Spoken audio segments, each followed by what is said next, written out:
Good day, sir. I'm Ferran Bermel, your student nurse for today, and I will be performing a general inspection and checking of your vital signs today. So, what is your name po, sir? So, my name is Gary ABS Paris Mormon, August 13, 2006. So, thank you po. I will explain each procedure before I do it. If you feel uncomfortable, please let me know. So, I will perform hand hygiene. So, let's assume na nag-perform na ako ng hand hygiene.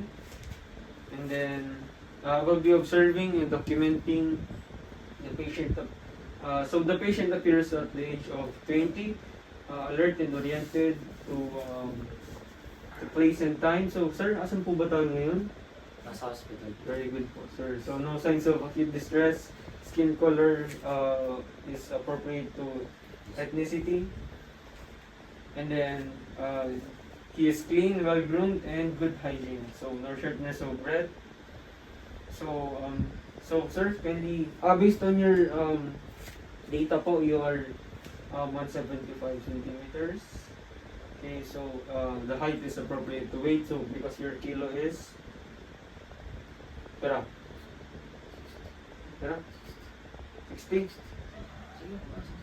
So, your kilo po is 60 kilos. So, the body is symmetrical and sitting upright, relaxed posture.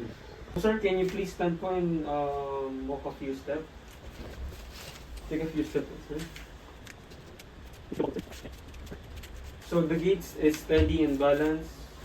Moves all extremities without difficulty.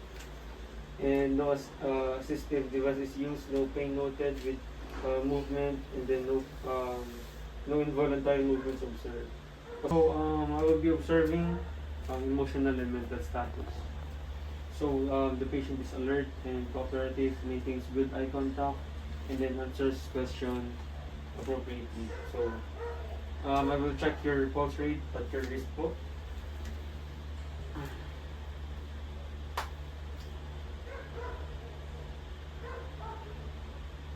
So, let's assume po na 30 seconds na. So, he has 72 beats per minute and it is regular rhythm.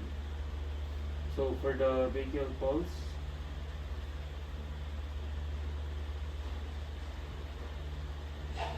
(72 beats per minute po, it is regular. And then, for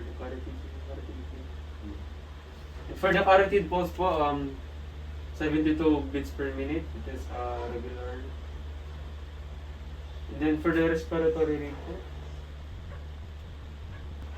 so respiratory rate po is 16 breaths per minute, regular depth and rhythm. So I will now check your blood pressure. Please relax your arm po, sir.